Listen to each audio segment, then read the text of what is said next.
All right, it's been a long time coming for me to actually film these. Maybe not a long time, but I've had them here for a while. Caleb sent these in. These are Walter Randolph. It's called the Drake model. And they're similar, but very different and unique.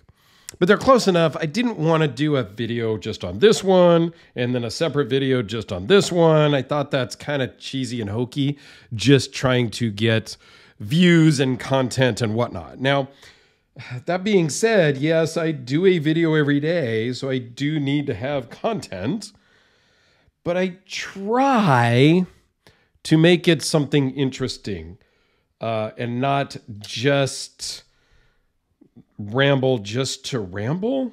I don't know if I'm doing a good job at that or not. Maybe you guys can comment down below.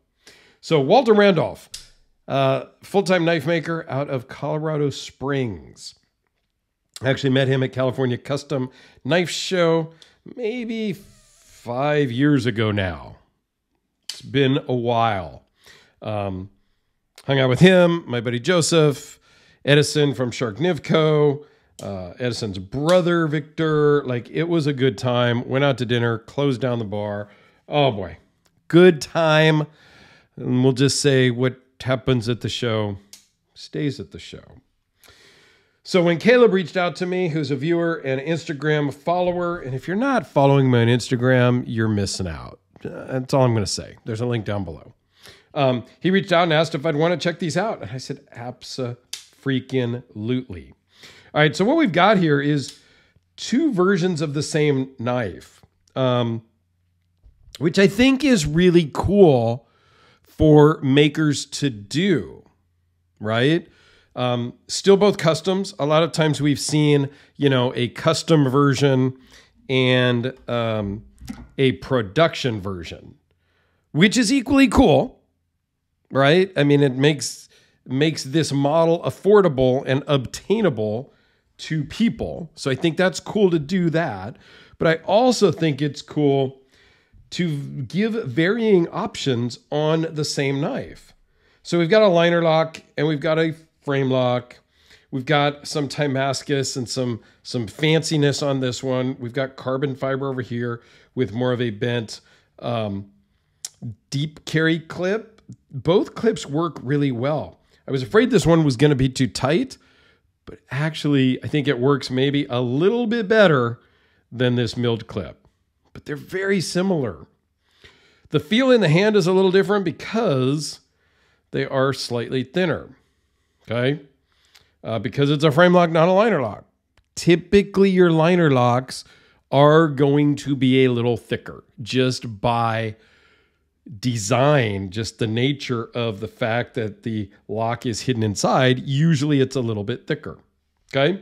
Let me give you a few specs on these. They're both about the same, so we're really just going to go in overall general terms.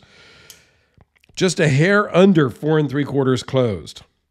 7 7/8 overall. 3.1 inch blade with a 2.8 inch cutting edge. It's kind of cool. It is a compound grind-ish, but there is no secondary bevel up here. It's not sharp. You could, I guess, now that I'm talking about it, how much of that blade tucks in? I mean, you could maybe sharpen a little bit of that if you wanted to get jiggy on the backside, but not much. I mean, that's going to be a little bit treacherous. This one's tucked in a little bit more into the frame. So if you wanted to sharpen that much, you could.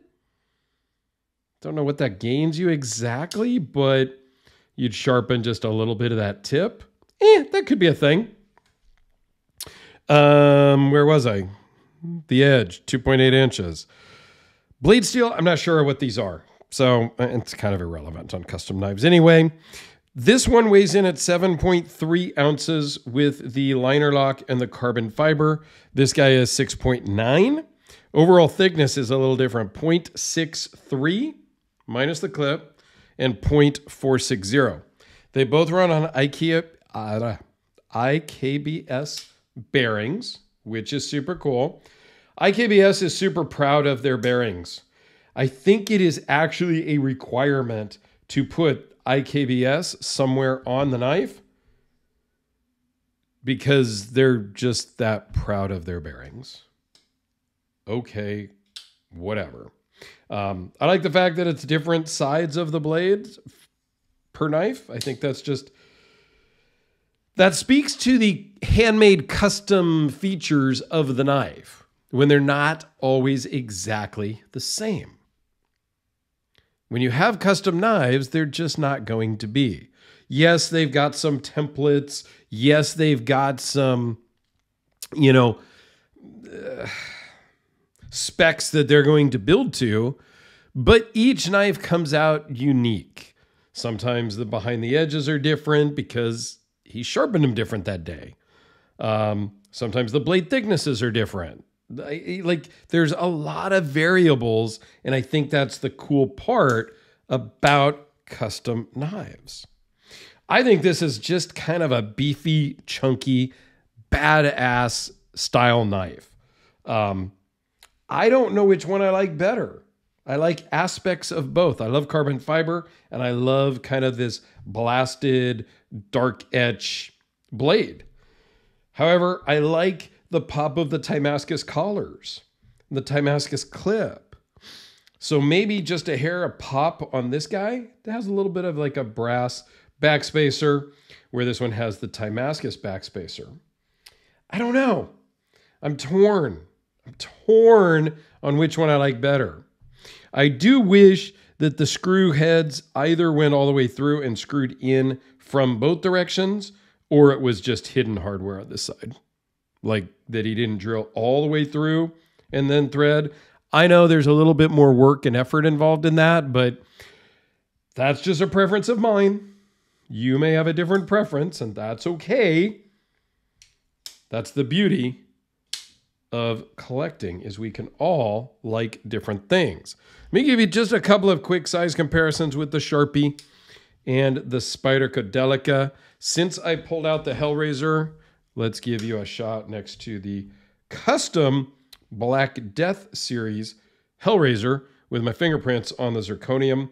It's one thing that I don't love about this knife is it is very much a smudge magnet with that polished zirconium bolsters. It just really grabs fingerprints as soon as you pick it up. So I don't know. I am having another one built, and we have not picked out its configuration yet, but I'm going to try to get it so that it's not as fingerprint magnetic, if that's a way, that's a phrase. Anyway, Caleb, thanks for loaning these in, man. I feel like I could go and like pry open a car door in an emergency or something with this in my hand. And it's equally the same with this one, even though it's a little bit thinner, it's almost a little more comfortable in the hand. So yeah, but I just feel like this one is more of that hard use, just really pry that door open and save, a puppy from the heat. I don't know. That's just sounds dumb. Anyway, there you go. Sometimes I can ramble with the best of them. Thanks for watching. I will put a link. I think Walter Randolph has, I know he has a Facebook group. I'll see if I can put a link down below. He has Instagram. I'll try to put a link down below as well. Go check him out. He does so many fantastic knives with Damascus and Damascus scales and just tons of exotic materials. The prices go up as you add that hand craftsmanship with exotic materials. Yeah, they get pricey. You may take a while to get them, but absolutely worth the wait. He does a fantastic job. I have never seen one or handled one that was a problem. They have all just been amazing knives. Thanks for watching. Have a fantastic day, and we'll see you tomorrow.